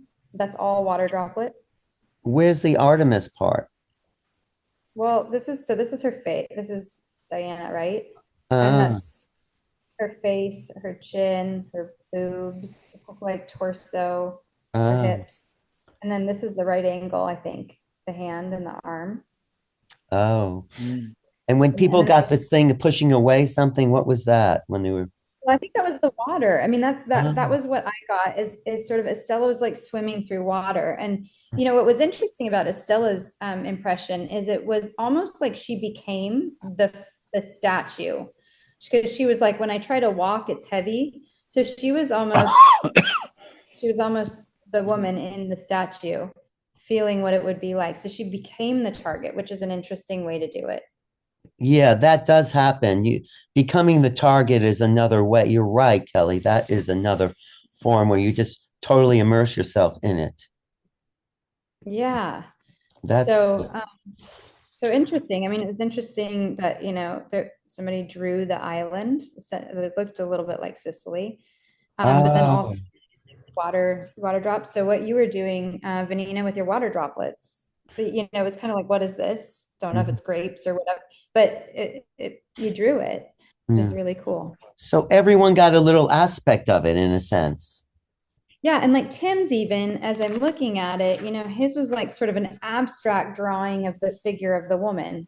Hard to tell, but it was a little bit jaggedy, so it wasn't as curved. But as I'm looking at her, I'm like, okay, I see. I can understand what he's getting at. So it's another example of it that goes to show. What did you say? You're bringing something into that, from abstract into. You said that just get the general abstract notion, and I mean that's what he did. So, and I wrote down the word S. I kept getting the word S. Ass, ass. yeah. A-S. I mean, it is a naked female figure, so I can see not ass. You guys, no, stop. The letter S. Oh, S. And what's that mean? You think? Or Sicily. Oh, Sicily. Yes, yes. Oh, for Sicily. Okay, I was like, well, you got S. Oh, Sicily. Stop. Yes. No, yes. But isn't, hold on, just for me, I mean, isn't that a thing? You said it was is that a place or a thing? I guess that's well, okay. It's a place because it's a fountain that you can visit in Sicily. Yeah. But it also is a thing. I guess it could be a place and a thing. Just like Paris is a place, but the is the city. Maybe next week we could do some events, because that's another big remote viewing avenue. And then I know our next class is in 2 weeks, right, Kelly? Not next week. We're skipping a week, and then we'll come back together the week after that. On February 25th, right? Let me just double check that. That sounds right. Yeah. But in the meantime, that I gave that homework, if people were interested, in the Hammurabi Code. Did anyone get a chance to look at that? Because they go really into detail about what they're like, hours they spend on one target. They flesh it out, they do all of it. Maybe I'll put that. It's a really good sort of overview of the technique of the, of how people have really made this a spiritual practice, sort of. And let me see if I could. When did you give us that? Was it by Well, I put it in the email? chat last week, so maybe people didn't see it. So maybe I didn't really mention it, but let me see if I could find it now in the If you chat. share it again, I can send it out via email too. So Yeah, I mean, it's just a way different people work, and a way that let me see, I'll find it here. But yeah, people, places, things, times, and events are all up for remote viewing. So let me just go here. Hawaii HR. Let me just see. Okay. So anything else anybody wants to share? Go ahead, Mary Beth. Well, I would like to say something. I don't know that I'd be that good at explaining it, but through my years of teaching transcendental meditation, I learned a lot of different things from the Vedic knowledge. And there is a term for that level of consciousness where it's called Ritambara Pragya. I was just looking in some books I have to see if there was, some paragraphs about it, but I don't see it right now. But it's translated as the level that knows only truth. Ritambara Pragya. I'll put it in the chat in case anybody wants to look it up. All right. And it's not outside of us. It's inside every cell of our body. So, we don't have to go out. We go in. The whole universe, the whole data is within every, cell of our body. Right. come It's by. true. It is all that is remote viewing is an internal thing. Way. Yeah. Yeah. Yeah, that's interesting. And also, Margie, just on that note, I think that going in with the confidence of I already know this can help to create a clearer picture. It certainly helps in spirit communication and psychic work. Yeah. Yeah. So I put this Hammurabi Code remote viewing where they remote view the archaeological, the significance. It's about an hour and 22 minutes, but in the chat, it's really interesting to see how real experts work with just a blind target, just the CRV, just the numbers. And these guys are real experts. They've devoted their lives to it. So it's really a good education, I think, if you have time to watch it. So yeah, we'll go deeper. Maybe we'll go off planet, look at the next week, or maybe we should do like a follow-up class, Kelly, right? Like in advance or something, because this was just the basics here. Yeah, definitely. Are there requests in the group for working on a particular aspect or a particular skill? Oh, sorry, Mary Beth, you had something to say. Go ahead. I was just curious, is there like flashcards that you could practice? So on one Yes, side, absolutely. then you could do what we've learned, and then we could see how close we were. Well, you could develop your own flashcards, or I mean, there are decks, there's things, there's just playing cards you could do that with, and you don't guess. Like I did a practice where you stare at the back of the playing card and went face down, and then you start to see these images float up. You do it with candlelight, so that's another aspect of the remote viewing thing. So I don't know. There's so What do much. you mean, what do you mean you do it with candlelight? Why candlelight? Because candlelight directs your focus. Well, can you explain the exercise in case people want to practice at home? Like, how Okay, you would have you a set deck up? of cards face down. You put a candle next to that deck, and then you stare at the deck is near the candle, and you stare at it, and you just have to stare at it like it's intense. You have to stare at it for like a half hour or something. But then, that's what happened to me. You start to see images float up. They actually sort of float up, and you can the beginning part is seeing if it's a picture card, like a Jack, King, or Queen, or a number card. And then when you really get good, you could see if it's a black, a spade or a club, or a red card, a heart or diamond. And then you can really see the card. I know people have gone to Las Vegas and did really well with that. So yeah, but Vanina, yes. Yeah. I wanted to share an experience and maybe it can help because many times when we receive information, we are in this very relaxed state. And in the same state we are when we are going to sleep, and it's called theta. It's just the moment before we enter into deep sleep or to sleep. So it's the moment that we are very open to messages and to images, to experiences.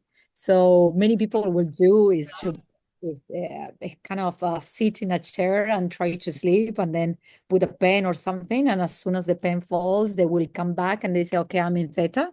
And then they will ask questions. And I did ask once, I was learning to do tarots.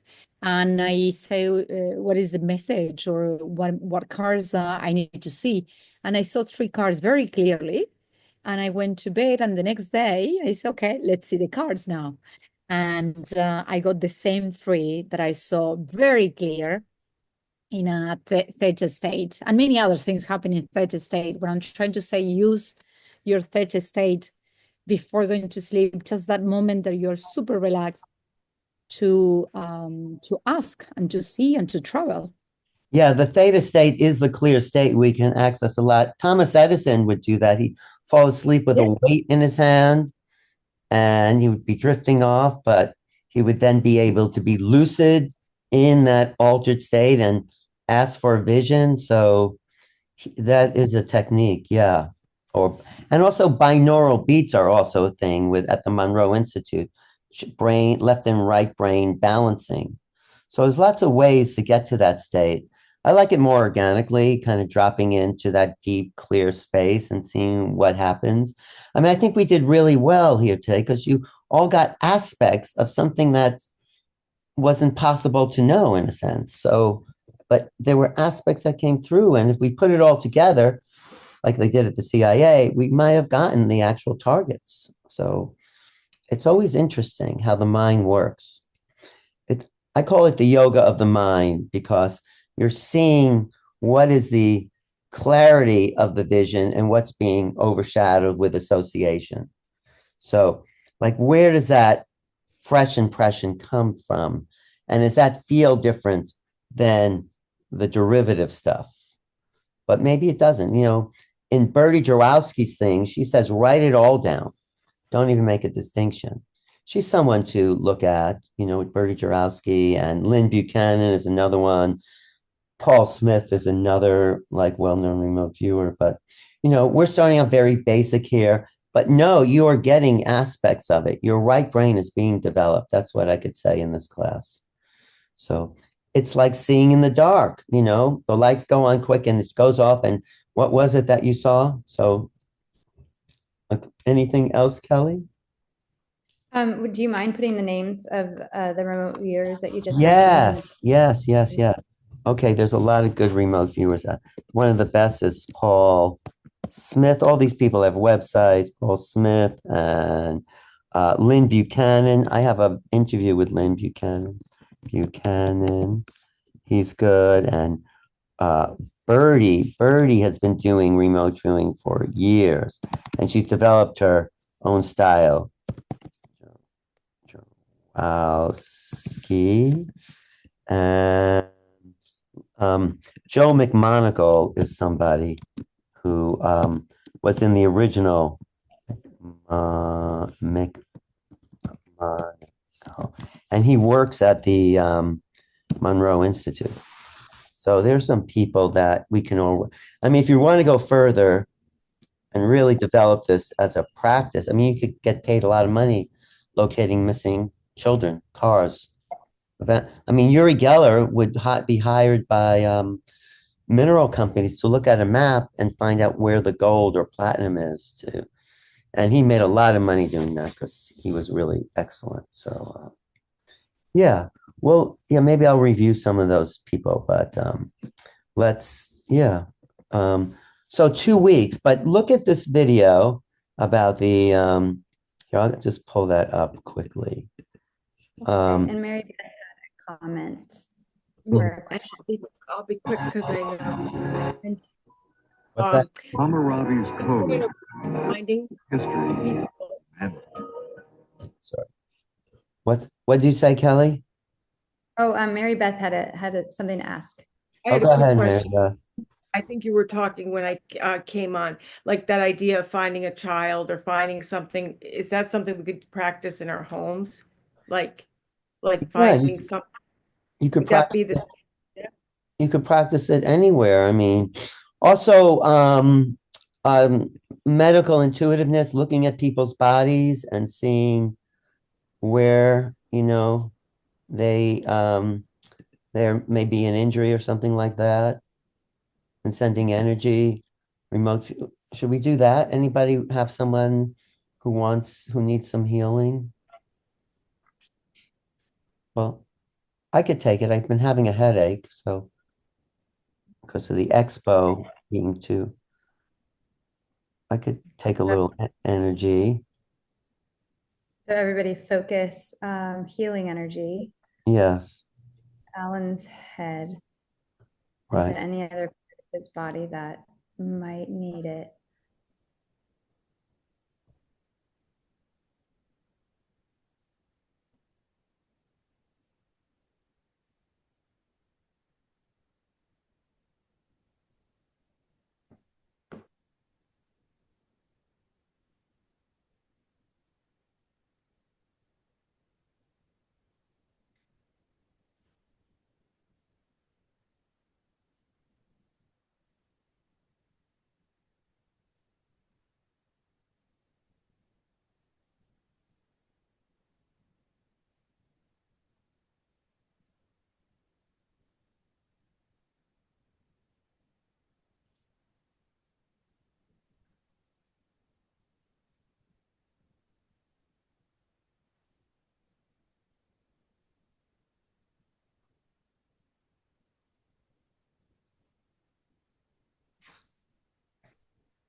I see it as totally clear of Hmm. any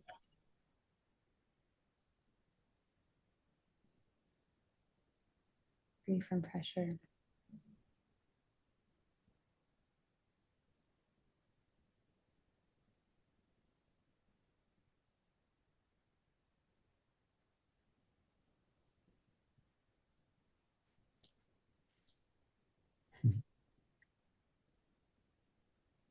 All right.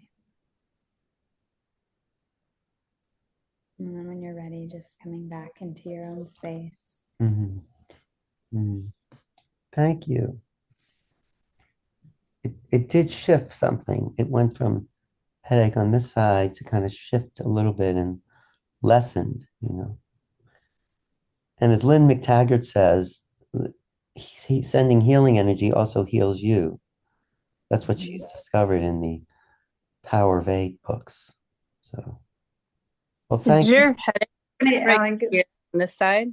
Like What's here that? and around here? Your headache, is it here? Yes, it is. Exactly. Yes. Right here? Yeah. Yes. Do you feel it? Oh yeah, it was all right here. And I just thought the two and draining and the fluids coming through and the firing just relaxing into the earth with the Oh, trees grabbing. thank you, Devin. That's very not kind. Thank you. That's great. Yeah, sometimes like right, Kelly, sometimes the healer will take on the feelings of, but then you transmute it because it's not yours. Yeah. And she grounded it with the trees into the earth. So that's a good way to move it through. Yeah. So all this is the skill of the higher mind that, you know, no one's taught us that we have, but remote healing, remote influencing, remote sensing. This is all capabilities that are coming back into the human family. So, like the telepathy tapes, I totally recommend the telepathy tapes. Have I talked about that? Yes. That is Yes, and worth hearing. include that. Did you hear it, Kelly? Yeah, I've listened to a couple episodes. It's really fascinating. I can't wait to listen to the whole thing. It is. It's fascinating. I can't recommend it enough and really like do get to the end because it just grows and grows and grows into something. I think it's world changing. Like I really actually It think is. You're right, Robin. It's totally paradigm shifting. It's like I've only heard about 5 episodes, but even that was just, yeah. So you've heard them all 10 episodes? I've heard them all, and the last few are just I mean, it's what probably everybody on this call knows, but what I find incredible is that it's talking about oneness and love. Like it gets to that level of really high, deep spirituality. Wow. But it's bringing all the people who would never have those conversations in a kind of great sort of sneaky scientific way. And yeah, I think it's amazing and share it and donate because they're trying to make the feature film of it too. So Yes, I think that's going to be great. But these episodes are really fantastic. So I recommend that because these autistic, non-speaking children already have access to something we're just trying to develop here. They kind of have that inborn gift because they're not caught up in their minds. They weren't conditioned. They were. it expands to the people around them who are not autistic and who are communicating telepathically, and it even gets to the point where one of the PAs on the show is starting to connect. And Wow. I'm going to finish listening to that. Thank you, Robin. Thank you. And thank you, everybody, for today. So, 2 weeks. Look at this video if you want to see how the real professionals do it and look up some of these names because they are also people have been doing this for 30 years. I've been doing it for about 20 years and developed my own kind of style. But no one really knows how it works. That's the strange thing about this. So I have my own theories, but there is no one unified, oh, it's like this. There's no yeah, there's no way to understand it except to say that it's sort of a miracle, I think, you know. That's the way to understand it. Wait, I'll show you one more image before we go here. Let me just go here. And this is just something to focus on. Share. Okay, here. Let me just go here. This image here. Okay. So, your brain is a receiver like the radio. So there's this part called the tempoparietal lobe. It's also connected to the caudate putamen. So people who have had out-of-body near-death UFO experience and remote viewers all have this part of their brain more developed. So the question is, was that developed before, or was that something that was developed over time? So I think it's something you could develop, but I think it's the receiving part of our brain. It's like the receiver in the radio. That's what that part is. So that's just a little extra curriculum, I think. Thank you, everybody. We'll do it again soon. I appreciate it. And I'll post this again. I have last week's too. I'll post this one if you want to look at it. But it's interesting, Kelly, right? To watch everyone get a little piece of the thing, because obviously they are tuning into something, right? It kind of reminds me of when you learn a language, whether it was English or a foreign, your first language, and you have like the first 5 words and then 10 words, and then you start to string together little sentences, and then before you know it, you're speaking fluently. You've all watched children do this. So it feels like, we're getting the 5 and 10 words, and then we're going to string together the sentences, and before we know it, we'll have a full comprehensive picture. Exactly. It is exactly like that. We're learning a vocabulary of consciousness, how consciousness works. Did you find your consciousness chart, Tim, or you want to do it next time? I'll show it to you. Sure. Oh, yeah. This is really interesting. Tim has done something. Oh, can I share my screen? Yes, I have to make you the co-host. Yeah. Okay, there you go. Okay. Oh, shoot. Okay, let me see. Yeah, this is interesting. I think Tim has gone to something. These are. It looks like this. Can you see it? Yes, yes, yes. So it's basically just hold on, different entry points into kind of the field of consciousness. Mm-hmm. Whether it's something traumatic or something more nature or something more spiritual or kind of science-based. And then when you get closer to the field of consciousness, you start having synchronicities and intuitiveness. So, wow. Yeah, no, I think this is people like to look at charts because it describes more than words. This is like non-linear. Yeah. So this is great. Thanks, Tim. Yeah, sure. Yeah. Okay. Well, thank you. See you in 2 weeks. Mary Beth, did you have something to say, Mary Beth? What? Well, just thing I promised. Where do you post it? You mentioned you posted the recording. Oh, Kelly will send the link to these last 2 classes. So I posted on YouTube, but under a private link. So yeah, I'll send it to you, Kelly. Okay. Okay. Thanks. Bye. You. Bye. Thank you.